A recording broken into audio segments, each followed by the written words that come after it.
Hi friends, sorry it has taken me a while to post this week. I have been out in rural Indiana visiting my in-laws and have had not very great access to internet, so I've been working out of a cafe in a small town. But it's been lovely. There's beautiful countryside out here, but it's taken me a while to get to a place where I could have enough quiet to really do a video with decent audio. And I really wanted to address this topic, and that's the topic of food fear. Food fear that is caused, I think, by both the anti-diet and the pro-diet sectors, I guess we can call them. And so I wanted to talk a little bit more about this, and again, use this as kind of an in to promote my class I'm doing in May, Ancient Diet, Modern Wellness, where I'm going to be talking a lot more about this topic and really get into the details of it.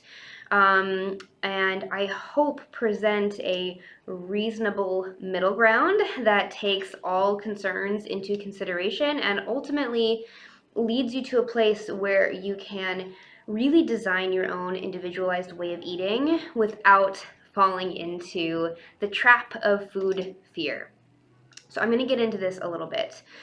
On one hand, especially in my mental health background, when we learned about how to treat eating disorders, the dominant paradigm is this idea that all food is good food, right? And that if you don't eat every food that exists, then you are restricting, and this is disordered eating.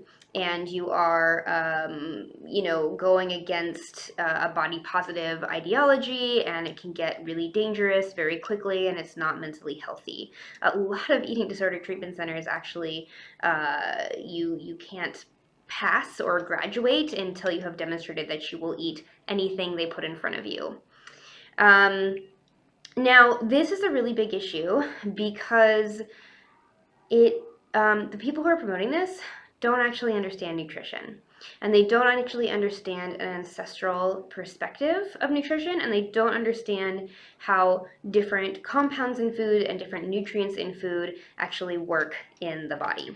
As soon as you start to get a basic understanding of nutrition, you will start to realize that not all foods are good foods, and that sometimes we do need to be intentional with the foods that we're choosing to put in our bodies. And I have actually had a lot of clients, a surprising amount of clients, who are coming to me in recovery from this very extreme all foods are good foods, body positive perspective, who have started to realize that in order to heal their minds and heal their bodies and to feel really good and feel really healthy, they actually do have to take certain foods out of their diets, and they feel an immense amount of shame and guilt, thinking that they are falling into diet culture and restrictive thinking and doing something wrong, and this is a sign that they're developing an eating disorder and all of this kind of stuff. So that extreme perspective of all foods are good foods, you have an eating disorder if you don't eat every food, or if you restrict yourself in any way, then that's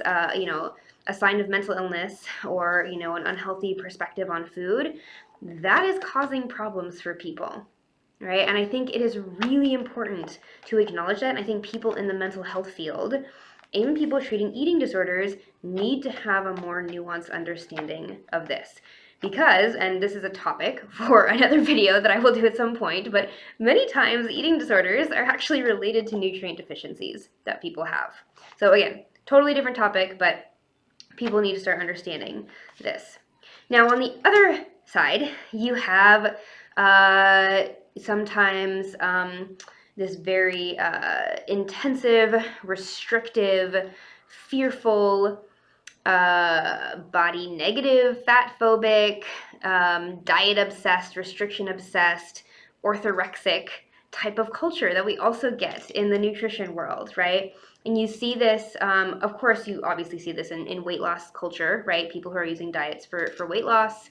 And you also see it sometimes in these more intensive diets in the world's the kind of subcultures around these more intensive diets, especially things like veganism, ketogenic diets, carnivore diets, things like that, right? Where there's also fear being promoted, but it's not fear that any restriction is bad. It's fear that you can never restrict enough and that there are foods that are always inherently bad and you have to constantly be overthinking and overplanning your food choices or something really bad is going to happen. And you can kind of see where I'm going with this, where on both ends, fear is the problem. On both ends, we have people who have been very mentally and psychologically damaged and really had negative relationships with food develop, right? On both ends. Both sides of these, I personally think, are to blame. And it really is more about the attitude that you are approaching the food or the mentality with, right? So fear is the problem. Fear is what causes us illness, mental and physical illness. I'm obviously extremely oversimplifying, but it is chronic stress, and it is fear of the world, and it is fear of things that we all do every day, right? Eat. This is what gets people stuck in illness, whether it's mental or physical. So I try to take a more nuanced approach, and I want to talk a little bit more about that here. And I also am going to get into this in much more detail in the course I'm teaching in May, Ancient Diet, Modern Wellness. So get on my website, look at current groups. The sign up is there. You can go on Eventbrite and read the description. Message me if you want to hear more about it. I really want to present this nuanced perspective in a lot of detail, and maybe y'all know people who need a more balanced perspective when it comes to nutrition. And I'm really hoping that this class is going to provide that.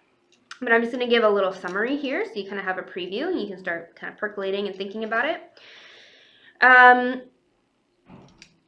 We need to understand the realities of nutrition science from a neutral perspective that is not fear-mongering.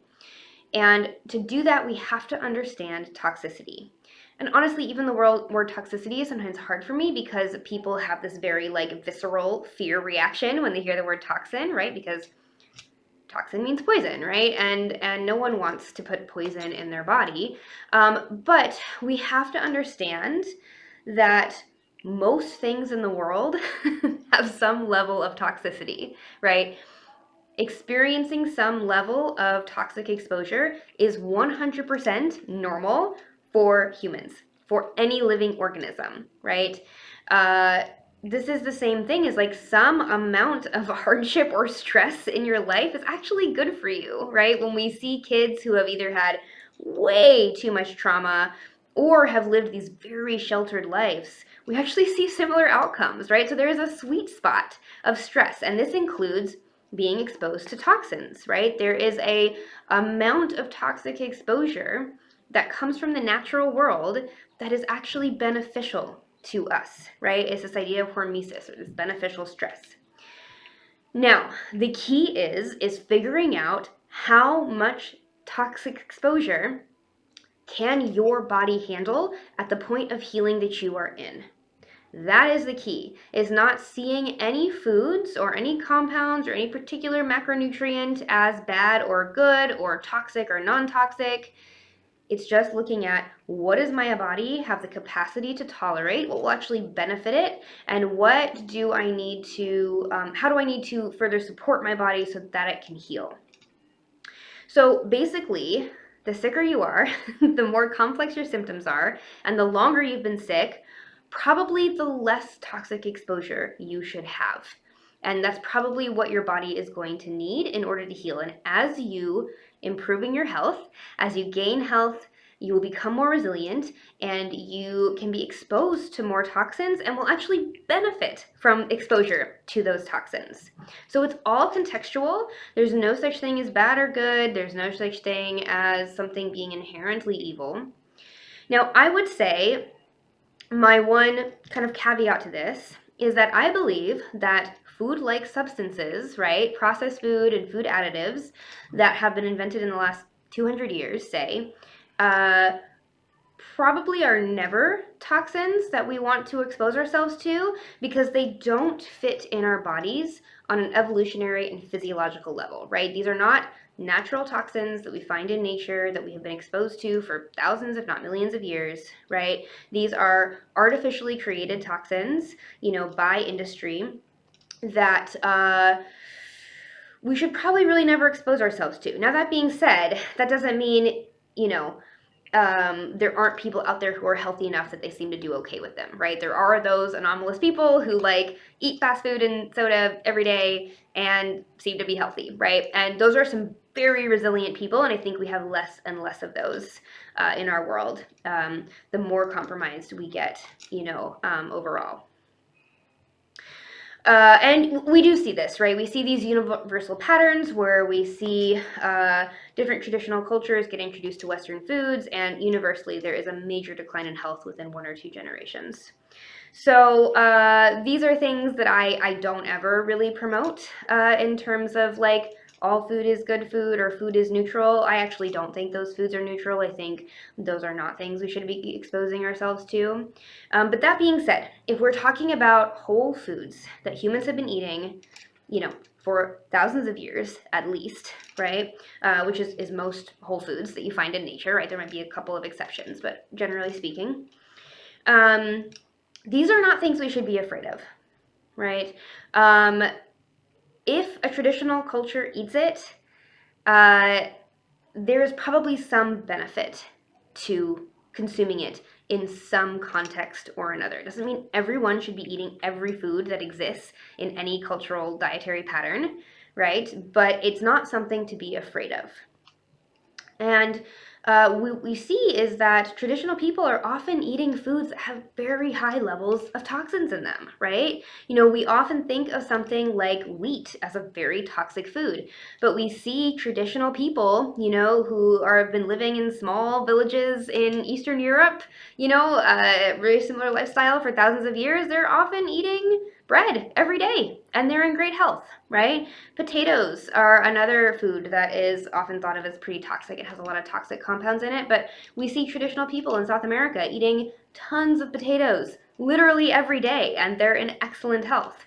Something like corn would be another example. Generally thought of as a very toxic food, but people seem to be eating it and thriving. But the key is, how resilient are those people?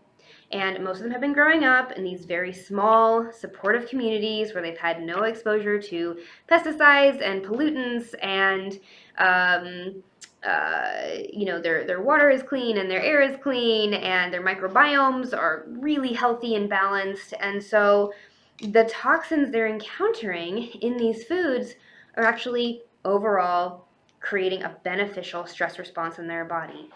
And they have developed over thousands of years proper ways to eat these foods, right? So there are all sorts of traditional preparation methods that have been largely forgotten that make these foods more beneficial and less stressful for the body. They still have some toxic compounds in them, but less extreme amounts.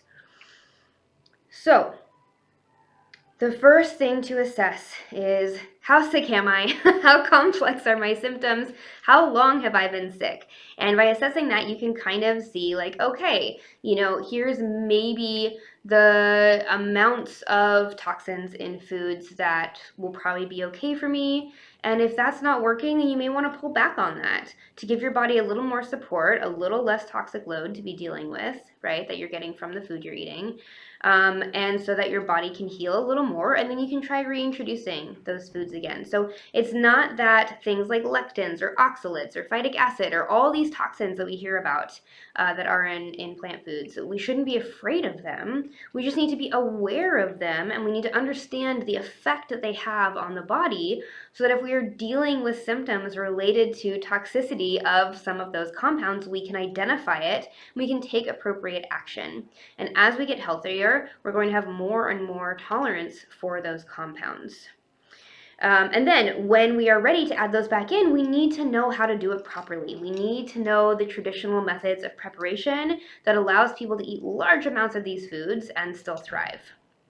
So this is my kind of nuanced take between this extreme restrictive, plants are evil, like they just are toxic and bad for you, which just does not fit for what we see in cross-cultural patterns. And this other extreme of, if you restrict any food ever, then you have an eating disorder and you have fallen prey to this unhealthy mindset around food.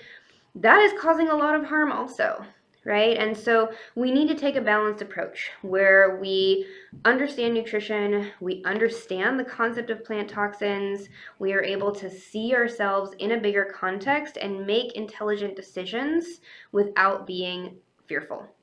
So I'm going to go into this in much more detail in my course. I'm going to talk through all the plant toxins, talk about when they're appropriate to take out, when they're appropriate to keep in, how you prepare things properly, how to make that kind of assessment in a thoughtful and intelligent way for yourself, and design your own optimal diet for where you are in your healing, and to know when you might need to adjust that. So again, check out the info on my course on my website. Go to services, current groups, and the sign up should be there. It's also linked in the bio in my Instagram and TikTok. And let me know what you think about this. I know this is a little bit of a controversial stance, probably on both sides of the debate I was just talking about. So let me know what you think.